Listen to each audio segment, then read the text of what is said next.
everybody. We do another scope here. Probably just continue talking about similar to that we had yesterday, about some markets, local markets, so to speak. We have the New York City area, the greater New York City area, and even further than that. I'm on my way to Columbus Flea Market right now.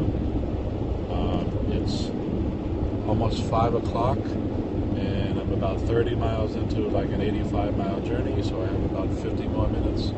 I'm totally exhausted, so instead of talking to myself, I'm going to talk to you guys on here. So what I'll do is just continue on from where I left off yesterday,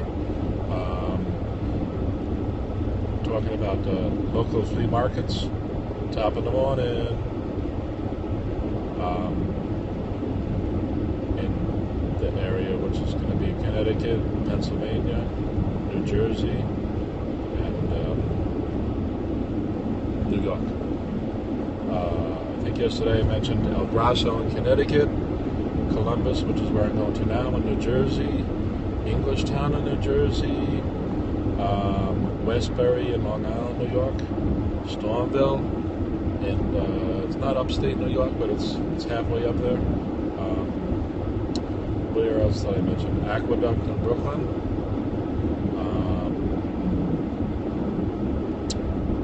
Let me see. Okay, so what are we missing? There's also Hometown in Pennsylvania.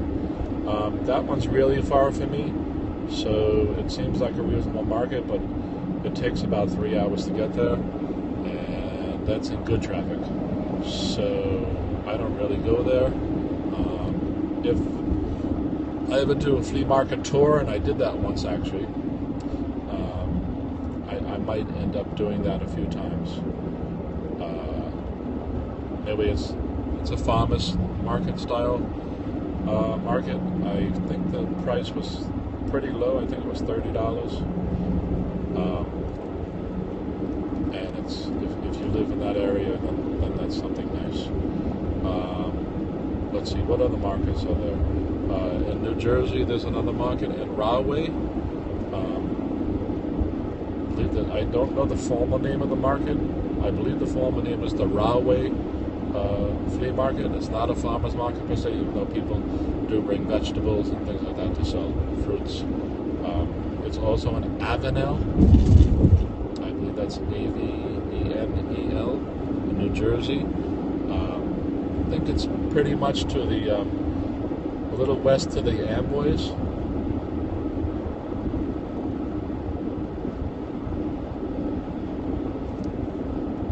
Yes, that's one reason why I'm talking about it.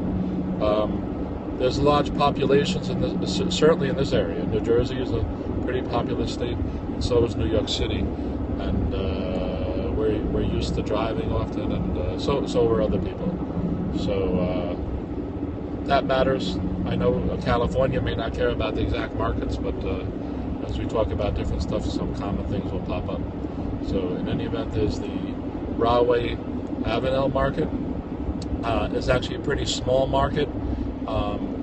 If it's a day I was, say, going to go to Columbus or Englishtown, I might go to Avenel instead if I'm running late or it's going to rain more south.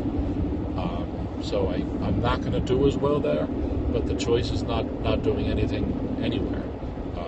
And I mentioned something in passing yesterday that about getting a spot. We didn't actually talk about getting a spot, but the best way to get a spot is to be there in the first place. So a bad spot is sometimes better than no spot at all. Okay. Anyway, Avenel is a small market. It's pretty much a straight line, and they sometimes fill up the parking lot with some vendors. I don't even think there's 100 vendors there, but enough people go to it. It's still in a populated area, and it's flea markets. In addition to having their own cultures, and by the way, that's a mixed market, all sorts of different peoples.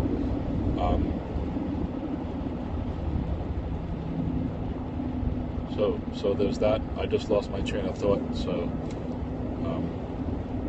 and Avenel is, I should write some of this stuff down. I don't even remember, even though I go there quite often. I think it's $40. And often you can even get there late and get a spot. There is permanent vendors there who have similar stuff to what I sell. They don't seem to be bothered. Sometimes some vendors get really bent out of shape, like you're going into their territory and you're doing stuff. I'll probably talk about this in another scope, but vendors have tried to get me thrown out of markets for no good reason. Beyond that, they were idiots. So there's Avenel, there's Tacony, Palmyra, which is near Philadelphia. It's in New Jersey, but it's really considered like a Philly market.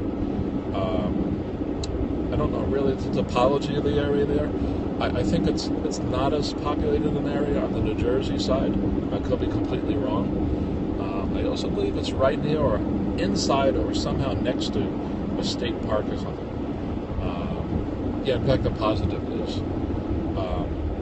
So, by the way, Avenel's, so it's tiny. It's not the most prettiest market in the world. It's actually across the street from a prison, even though that doesn't impact stuff. So the prison employees go there as well as the regular people at the town. Hopefully no prisoner ever ends up there, because then we may have a problem. So Tacony is really a Philly market, Philadelphia. By the way, I think Philadelphia has a few markets too. In some ways, Tacony is a further market for me, but in other ways, it's no further than anything else. If I run into traffic going to Columbus today, it's already going to take me an hour and a half. Going to Tacony will not take me 2 hours. But if I run into traffic today here, it could take me 2 hours to go to Columbus. So even though it's another, I don't know how many miles, it goes with the territory. So there's Tacony. Avenel is on sidewalk and parking lot pavement. Tacony is on parking lot pavement, but it's a mess. It's an old lot. It has a mixed group. It's mainly people of color, but it's mostly mixed too. You can do extraordinarily well there. So what I do is I plan that out. I like to go there in the fall, and I'm probably going to start going there again in a few weeks. And I do spot stuff. Again, it depends on the weather. If it's raining in New York City area or amongst these dozen places I'm telling you about, then you make a choice. And by the way, Tacony was one of the places I went to when I did my so-called flea market tour. So anyway, Tacony, they keep charging me different prices. I don't know why. Sometimes they charge me $75, sometimes they charge me $80, sometimes they charge me $85. Even giving me the same spot. So I'm not sure what's going on with that. Tacony is known historically for having lots of counterfeit items, and they get raided a lot. So, don't get yourself in trouble. Don't sell counterfeit items. That's silly anyway. Nobody really wins with that per se. And there's enough leeway with product lines that you really don't need to do that. Yeah, people want name brand stuff so they can walk around and be walking billboards with these different kind of merchandises, but I don't know. I don't see the benefit of that to anybody. And there's enough leeway, instead of a Michael Kors pocketbook, just get some other nice pocketbook to sell. Instead of claiming to sell a Beats speaker, sell a speaker that is reasonable, decent quality. It could even look like a Beats. There's no copyrights on shapes. A circle's still a circle and things like that. So you can, and there's enough diversity in the generic versions of things that you don't even need to claim it's a knockoff, because there's enough to do. So I don't know why people need to literally copy everybody else's stuff when there's enough genericity possible. You know, right now I'm driving a Hyundai Tucson, which looks like a RAV4, which looks like I don't even remember. There's about 5 cars that look similar, and I don't really think anybody's necessarily copying anybody else. Although the silhouette is the same and a lot of the features are the same. So, okay, so we have Tacony. Tacony can get very packed. Your table can get very mobbed. It can be very exciting. When I do that market alone, your adrenaline is super pumped. There's lots of thefts that happen. Actually, there's lots of thefts in lots of markets. So you always have to be aware of that. But at Tacony, I find I need to be kind of extra careful about that. So there's that. Let's see, what other markets are there?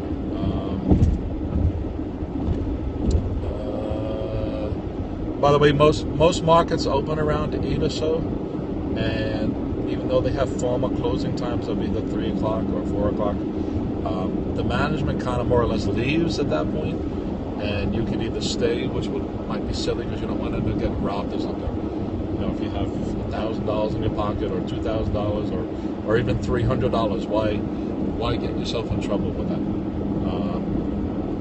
Kind of that's semi-true about arriving too early at some markets. You don't want to arrive too early and be left with some idiots. I've experienced nonsense like that.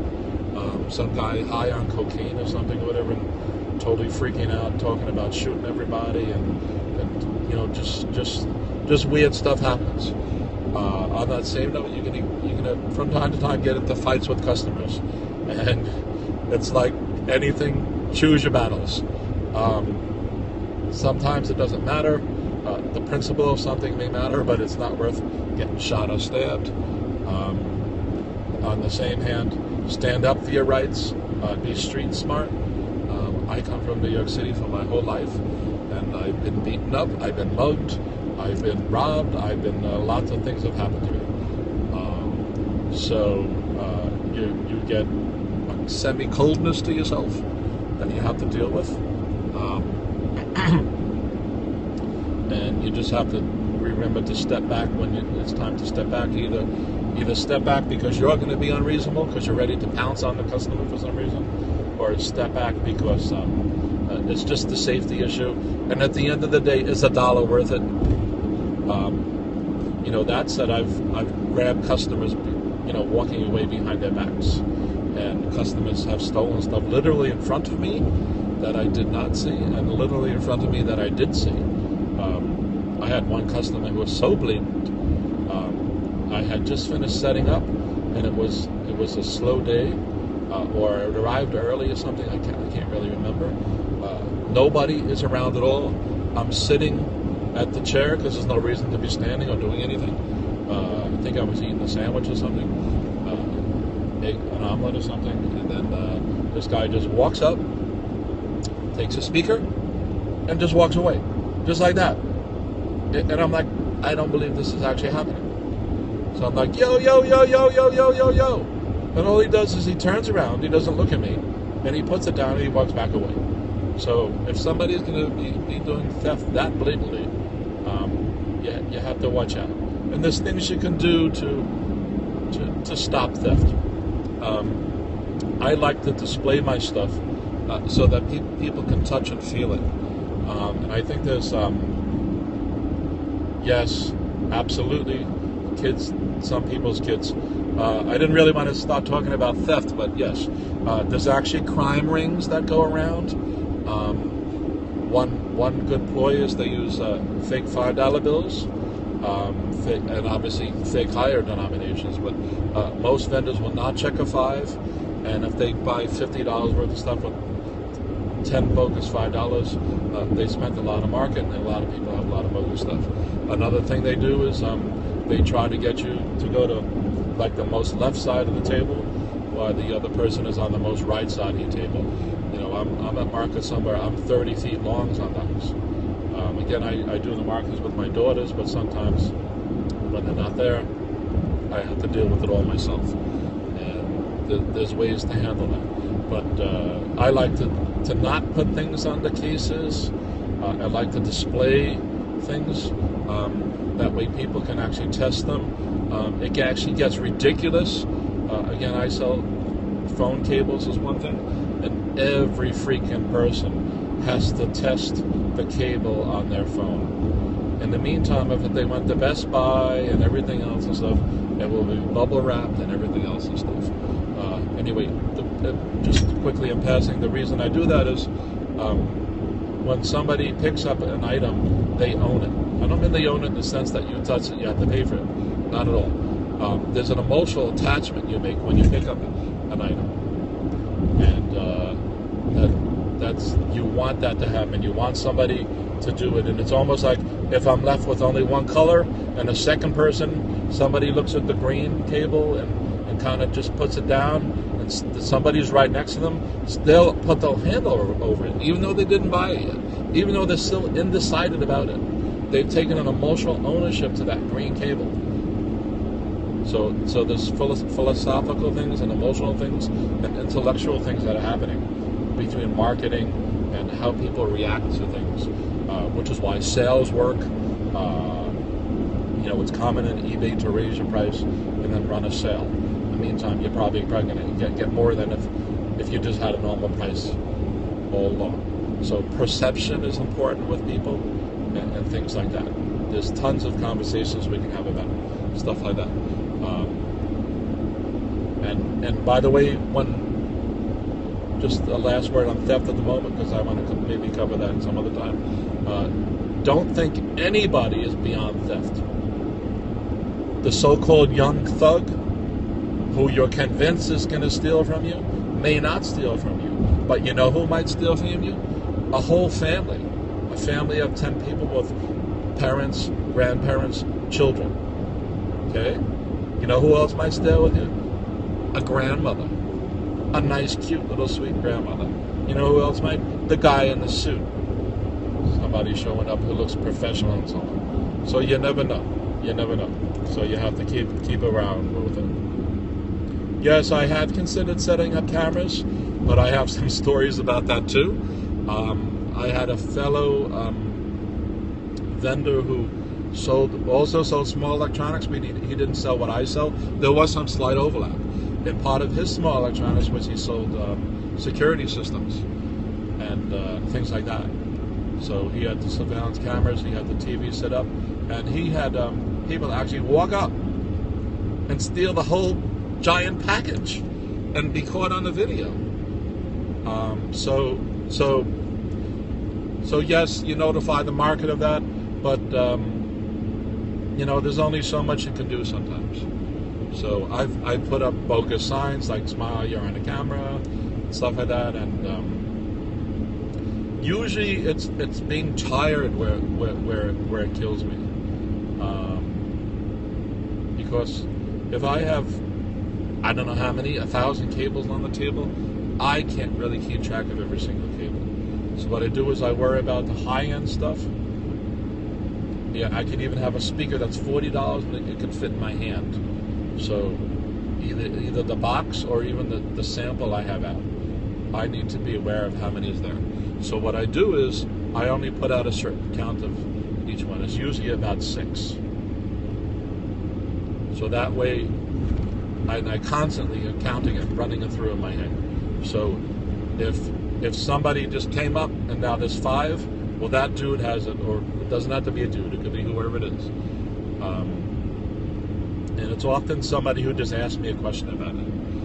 Or there's patterns that evolve. People ask interesting questions in odd ways. And you can almost say, let's watch that person. And I kind of hate to do that, because I've been in stores where the salespeople have actually followed me around.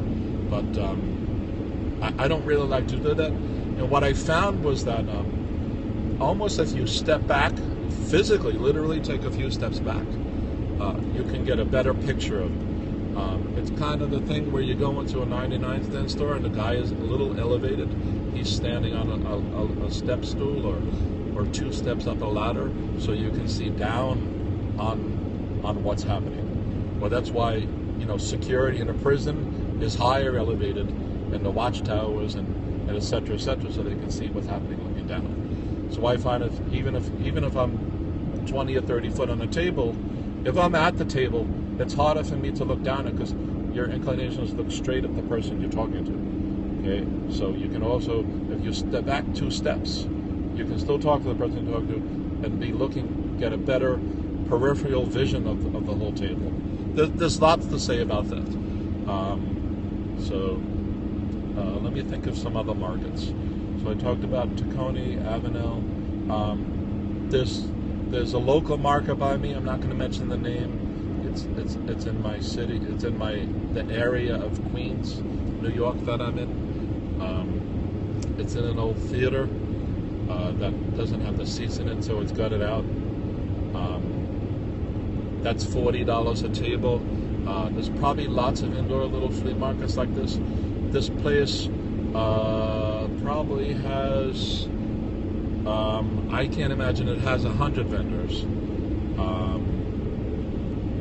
And it's not the most populated thing in the world. Again, it's a place where people bring their family. It's mainly people selling stuff from garage sales that they got around town. Some of it's pretty interesting stuff. But there's still the person selling jewelry.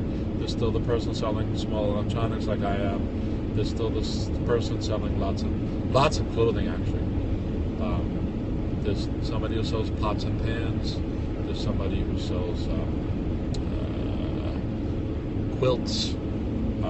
And an indoor market is more like that. So it's places where if it's going to rain, and this is a market where people, I find in the outdoor markets, people often walking fast, even in a zombie-like fashion. They're not just there to buy, they're there for the experience. I find in the smaller markets, especially the indoor ones too, people are there to take their time. They know they're indoors, they don't have to worry about the thing. Usually it might be air conditioned, or in winter it's heated, or if it's raining, it's somewhere to go for that day. Bring the kids, whatever, talk about interesting stuff, and by the way, we're going to buy something. Because as people go to the flea markets every single week, in fact, there was a guy yesterday at the Meadowlands who I saw in the morning, and then I saw later in the day. And I was like, "You are still here?" And he's like, "No, I came back." And he's there every single week. So I don't understand that, because there's only so much flea market you can take. It's bad enough being in a vendor. So there's an indoor one like that, and they have their own benefits.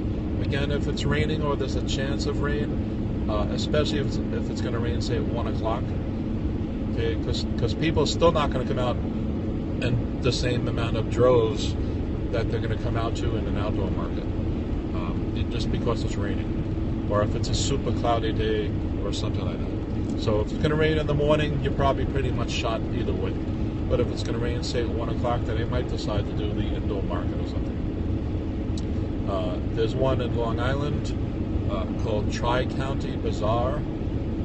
I actually tried to do that last December for the whole month, and it was one of the most epic failures I've ever done. The place used to be really, really well known, and what they did was they made half of it. It was little stalls that you were a permanent vendor, and like a curtain thing that you could lock up and so on. I understand lots of those are around the country too. There's certainly, I know there's some upstate New York and other places, and I've seen them in other places too. So I don't know how prevalent they are, but they do exist. In any event, this place was, I think it cost me $600 for the month. You could get a daily spot, which I think was $60 or something, on the weekends. So anyway, I did it the whole month of December of 2000. Maybe it wasn't this December, it was the year before. And what happened was they changed the place from this really vibrant, bazaar type atmosphere into an atmosphere, multiple floors. The top floor sells tons and tons of jewelry. You know, it's not just vendors. These are people selling jewelry like they do in, you know, Fifth Avenue in Manhattan. It's a main jewelry source to go through to if you live in Long Island. In any event, they made the basement and half of the first floor into almost like a Goodwill place, like a thrift store, and it kind of destroyed the place. You could argue, isn't the thrift store really the same as the flea market? Yes, it is, but for some reason the dynamics didn't work. And then to compound it, and I mentioned this in passing yesterday, the big box stores have popped up. So when I went there years and years ago, it was packed and vibrant. But now there's a Walmart near it, there's a Target near it, there's a place, there's these highway pop-up malls all over the place. So I actually think the area might get semi-destroyed, not even just the store. In fact, when I did the thing, there was a jewelry center opening up on the next mall. So they were probably going to outdo this place and destroy it. So this is, I guess, Clumper Greed at its finest. It kind of sucks big time, but that's the way it goes sometimes. So it was an epic failure. I normally do flea markets through the year, and I get frozen, and I get frostbitten, my face gets all screwed up, I get rosacea and all this other stuff. So it was a more cozy thing, but it didn't work. And in fact, even up to Christmas Eve, it was so bad that there was really nobody in the store because they were on all the other places. And even though, and this is in addition to, you know, there's a major mall, Roosevelt Field is not there, but it's you know 15 minutes away on a highway. So there's all that going on, and Roosevelt Field keeps expanding as well. So so there's something like that. I suppose if you had a specialized product, you could do a weekend there. It's not that the market sucked or whatever or was bad. It's just during this time period, I guess somebody was not deciding. You know, I really did it for the Christmas season, and I guess somebody was not deciding. Let me go to the flea market and get gifts for people, even though people do that. You know, it depends. So I guess it wasn't their first choice. There's a Macy's, there's a JCPenney's, there's Nordstrom, there's everything under the sun. There's malls with all the kiosks. There's all the pop-up stuff. So so I guess that didn't make sense. So I guess this place is going to go out of business. Let me see what other markets are there. There's another place which focuses completely on computers, called Tri-State County Fair, I think. It sounds almost like a fair, but it's actually held in hotels. Some are held in where JFK is. Some are held in colleges. Sometimes they do it in a hotel in Brooklyn. And there's people selling all sorts of computers, laptops, flash drive memory,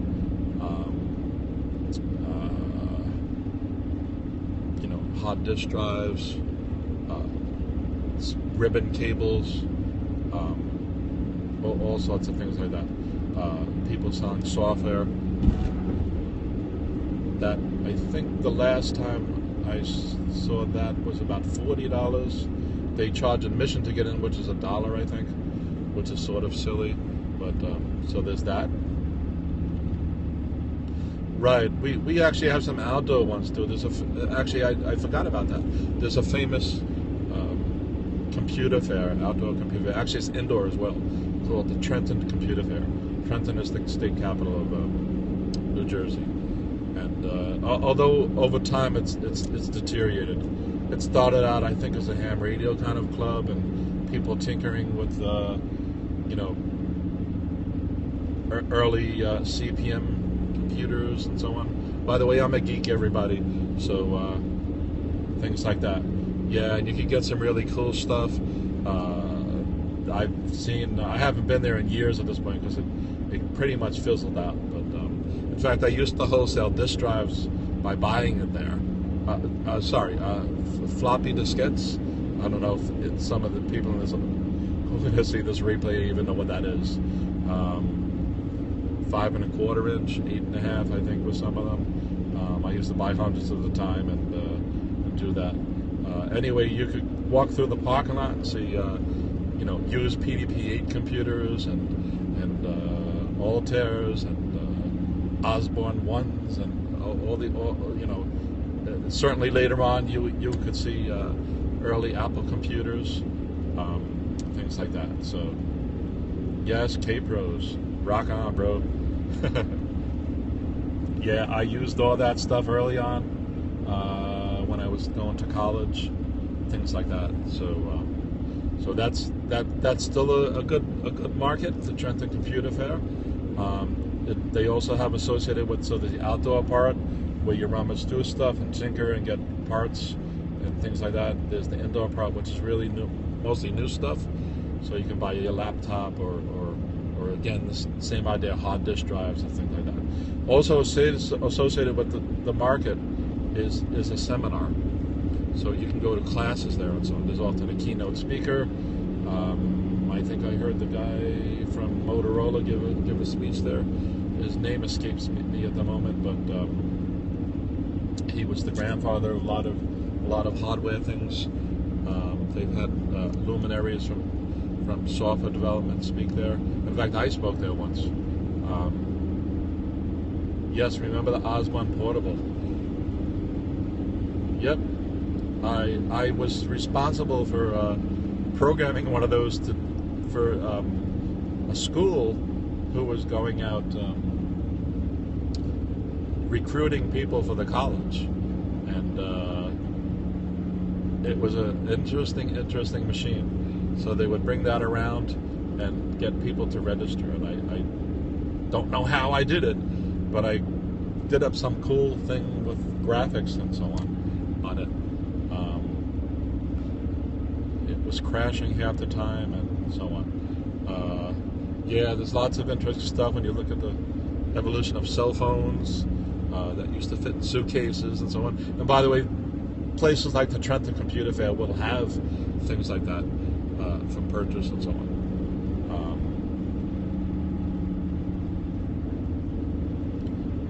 No nerd like an old nerd. Yep, something like that. So what also happens in New Jersey is there's a company called JC Promotions, and what they do is, this happens in New York City as well. So there's companies that are event managers, so to speak, and they'll, in the case we're talking about, the events are going to be street fairs, state fairs, stuff like that. Not almost always outdoor. Okay. So in New Jersey, there's a company called JC Promotions, and they mostly organize flea market events, and it's kind of multifold.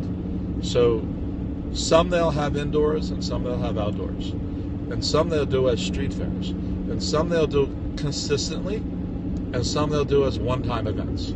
So for instance, during the holiday season, they might do a run where they'll do a flea market inside of larger high schools, and I think they give some of their profit to the high school as a fundraiser. And I also think that they ask the vendors for donations and so on. I tried to be a vendor there, and they told me I couldn't. I don't know why. And I've actually gone to do reconnaissance at a few other things, and they had people selling similar things than I did. So I don't know why they rejected my request to become a vendor. And there's been cases where this guy in front of me is moving too slow. And it's normally like $40. And it has people doing more crafts and things like that. Sometimes even people with furniture and so on. Why is this guy bright lighting me now?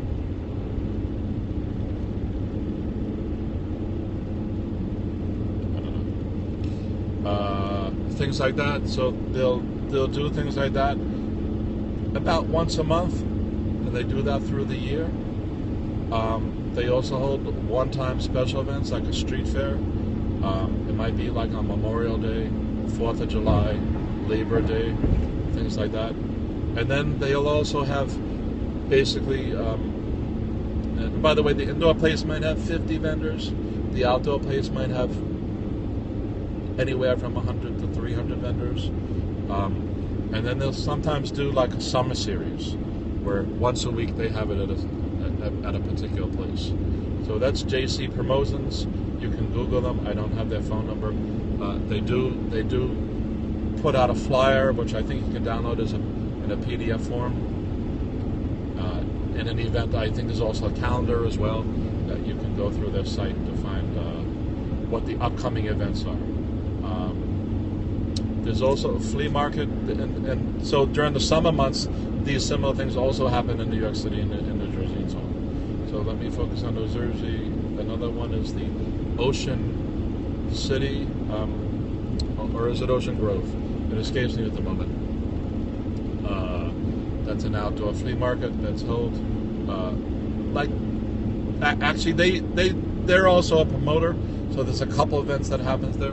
I think one they have is a yard sale. One is a craft show, and I think they do a flea market in the spring and then another one in the fall. So I've never gone to that actually, although I hear from other vendors that it's good. I'm most likely going to the next one, which I think is in mid-May, May 7th or something. Seems to ring a bell to me. So there's that.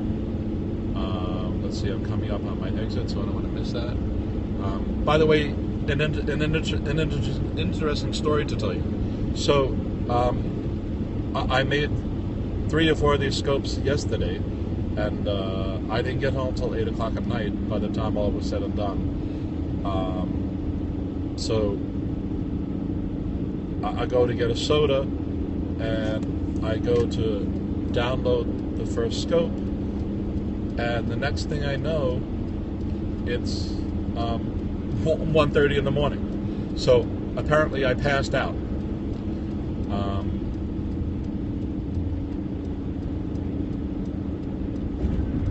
I passed out on the couch. So I was like, "Oh freak! I have to download these things because you only have 24 hours to view it." And by the way, they're posted on YouTube. So as usual, YouTube is being a pain in the neck. So I can't really get the first one downloaded properly. Finally, it gets to be downloaded. Yeah, you watched them. Okay, thank you. Let's see, what do I pay here? No cash. Where am I? How do I get through here? There's no lane open.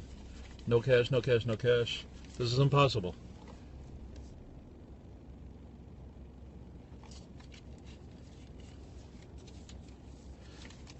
I'm on a highway and there's not a lane to pay. Oh, there it is.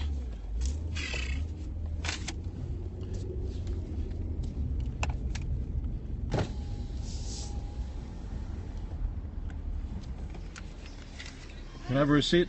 For some reason I couldn't see the green thing. Oh. I was like, where the hell do I go? The highway can't be closed.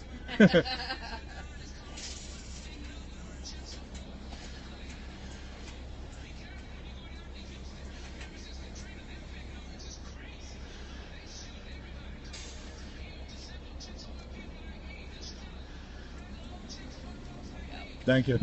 Okay, good morning. All right, so it's 1:30. I'm tinkering about. It takes me like half an hour to finally get the first thing downloaded properly, and then all of a sudden I notice it's 3:30, and I'm like, that's odd. This took me that long. So I'm like, oh freak, it's 3:30 already. I have to take a bath and get the hell out of here. So somehow I managed to download the next 3 in the next 10 minutes. So I leave and I start the car up, and I notice that it's saying it's now 4:30 or 5. Right. So Right, I know there's the catch thing too, but I'll have to play with that as well. I wanted to see if at least this way was reliable, and I believe it was. I didn't replay everything back again. In fact, well, let me finish this part, and we can get into that maybe. And by the way, yesterday my phone was freaking out. It was telling me that the storage was full, and I do have no memory left. So I guess Periscope is using some sort of buffer that's too large or something. Who the hell knows? So if this somehow automatically stops, hopefully it warns me. But either way, I'll try to delete some photos or another video or something. So the next thing I get in the car and it's 4:30. I'm like, what the hell? And then I realize it's the daylight savings time nonsense. So it'll be interesting, and that's something as a vendor I should have realized was going to happen. I knew daylight saving time was today, but I didn't really compute it was already today. So that's something because if I didn't had set my alarm till later or something, then I'm going to be getting here late. I guess the phone would have adjusted it properly, but right. So I'm off the highway. I'm going on to the highway was the New Jersey Turnpike, which is I-95 going south. I'm now on 206 going south. I have another 5 miles or something on this. I'm up to 77 miles, and normally ends up being like 83. So you have 5 or 6 more miles. It's 5:38, which should or may not give me enough time. I guess I have enough time for two reasons. One is that it's going to rain around 3 o'clock today. The other is that if everybody else forgot about that it was daylight savings time, then I might be earlier in the line. What happens here is you get permanent vendor, you get to go in. If you're not a permanent vendor, you have to wait in the daily line. The daily line can get 300, 500, 600, 700 cars. So today I'm hoping I'm going to queue up behind maybe 100 cars. And another 100 or 200 cars are going to come after me at this point. So that's kind of the good thing about sometimes stuff like that.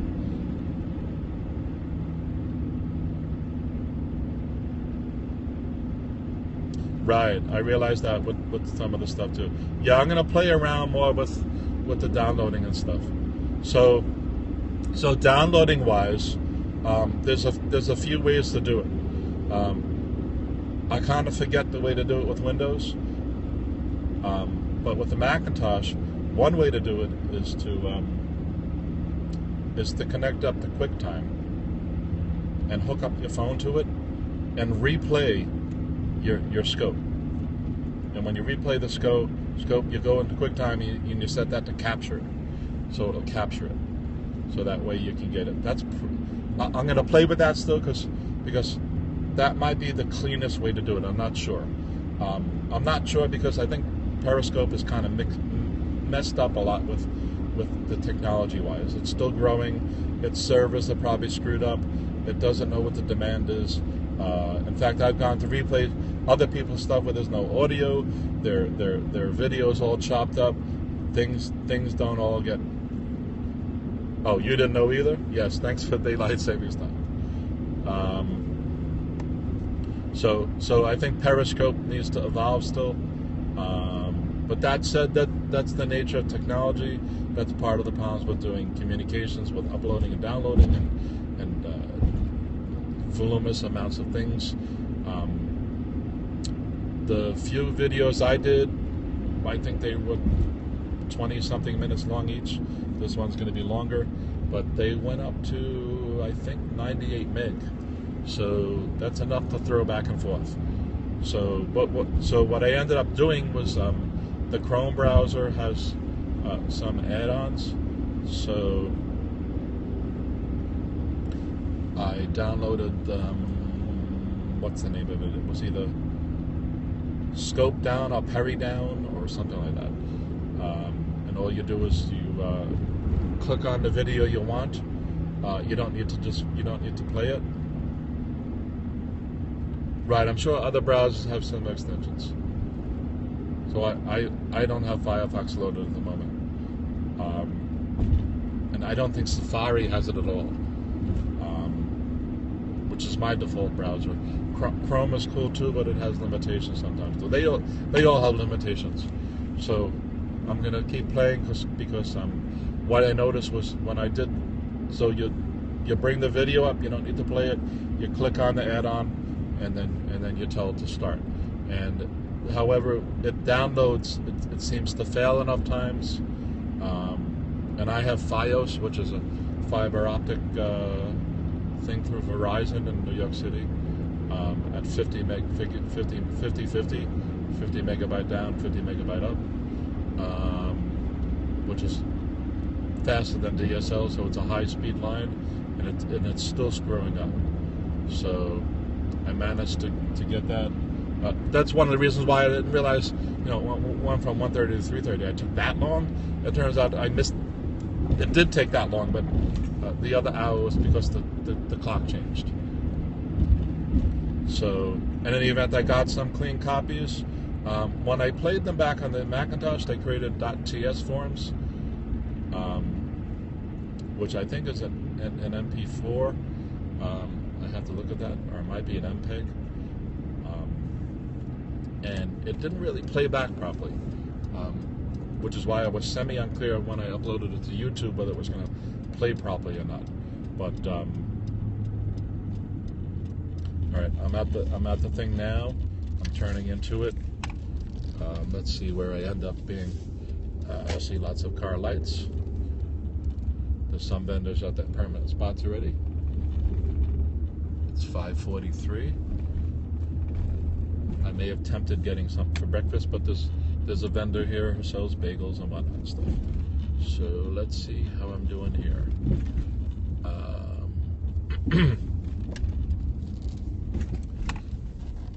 There's a line of cars. There's a double line already. The line can go up to 10 layers or whatever.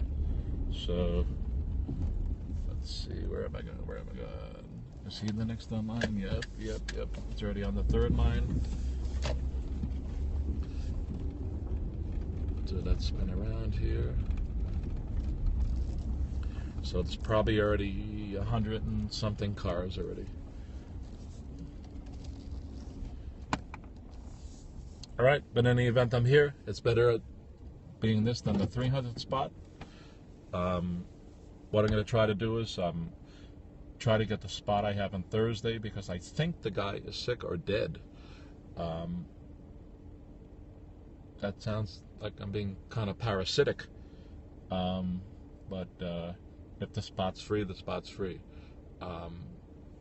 It was a nice spot on the main walkway that people go back and forth to their cars with and so on. So, okay, thank you for listening. I'm gonna pretty much wrap this up too, because I'm probably gonna sleep for an hour. The market, they're not gonna let us in for another hour or something. At least the daily people. Thank you. Best of luck with you too if you're doing any markets today. I'm exhausted. I only ended up getting 4 hours sleep then, I guess. So, I hope the YouTube posts are intact. So as I was saying, when I put it on my computer and replayed it, it kept pausing. The audio, in fact, one point it looped. I believe it's using Flip for Mac to replay it as an add-on to QuickTime. So Microsoft used to release that and upgrade it, and they stopped doing so, I think, about a year or a year and a half ago. So it may turn out that Periscope is using the latest API or something for that, and there's limitations to using the old version. What I might do is I think you can pay to upgrade it, because I think I put up the latest free upgrade a couple of days ago, and it's not a big deal because if it posts okay, and the audio was out of sync with the video and stuff like that. So, but when I uploaded the stuff finally to YouTube and did some spot checking, it seemed to be in sync and everything seemed to be there. I was wondering if Periscope would have added gaps into it when I did the download. I'm not sure how the add-on actually does the download. If it FTPs it over, or if it actually asks Periscope to play it and it just plays it as if it's a super high-speed T1 line or something. I don't know. So hopefully they come intact. What I'll probably end up doing, just for my own sake, is probably use 2 different ways to do it. As long as it's not a burdensome kind of thing. And really, I'm no expert here. I'm just trying to relate my own experiences and get conversations going with people and see what your experiences are. Things like that. So here I am finally. The market's going to open in 45 minutes. Hopefully I can get a reasonable spot. And I have to watch out what's going to be happening with the weather. Because it's supposed to rain at 3. And now I'm thinking, if it told me that at 1:30 before the clocks changed, does that mean it's raining at 4 then, or 2? What if you lost an hour? So it probably means now it's raining at 2. So we're probably I'm going to end this in a second. But I have to. That's one of the things you need to be concerned about with being a vendor, especially an outdoor vendor. The weather. It can be your stuff can get destroyed. I can't even really set up my stuff in fog. If it gets wet, even the temperature change in the car from freezing to hot. It could be 30 degrees or 20 degrees in New York City during the nighttime, and we've had great weather right now, so it could be 60. So that could cause some of the boxes to sweat, and of course that creates rust, even though that moisture was already in the thing in the first place. So your stuff can get destroyed. People can get hurt. It could be a safety issue. I was at a market one time where a tornado passed in New York City, which is very rare. It didn't pass by the market, but it was not just around a tornado. There was a thunderstorm that popped up. So you have to worry about if you don't use a tent, or if you have a tent, or if you have a canopy, is it tied down? Even on the calmest day and the most beautiful sunny day, there's going to be that wind that just rips somebody's canopy over. People do get hurt. You don't want your car scratched up. You don't want your car window bashed in. You don't want to be sued. In some markets, you need to get insurance to set up a canopy. Even though the market has its own insurance, I guess that's part of their condition with their insurance, that the vendors, if they set something up beyond just a beach umbrella, have to get their own insurance. I guess it kind of makes sense. All right. Anyway, I think I covered most of the markets in the New York City area, the tri-state area, and the so-called greater tri-state area. This is really not part of New York City anymore. I'm 82 miles out. Actually, I'm more, because I didn't set the odometer, trip odometer when I actually left the house. I set it later. All right. Thanks for watching. Hope you enjoy it. Again, my email is envythisstuff@gmail.com. That's also the name of the YouTube channel, although I think there's a space in it. I have to do that. I haven't played with the channel in a long time. But in any event, I hashtagged envy this stuff. And by the way, it's ENVYTHISSTUFF. So there's 2 S's. Envy, this ends in an S. Stuff starts in an S. So it's SSTUFF at the end. Okay? All right. Thank you. Goodbye.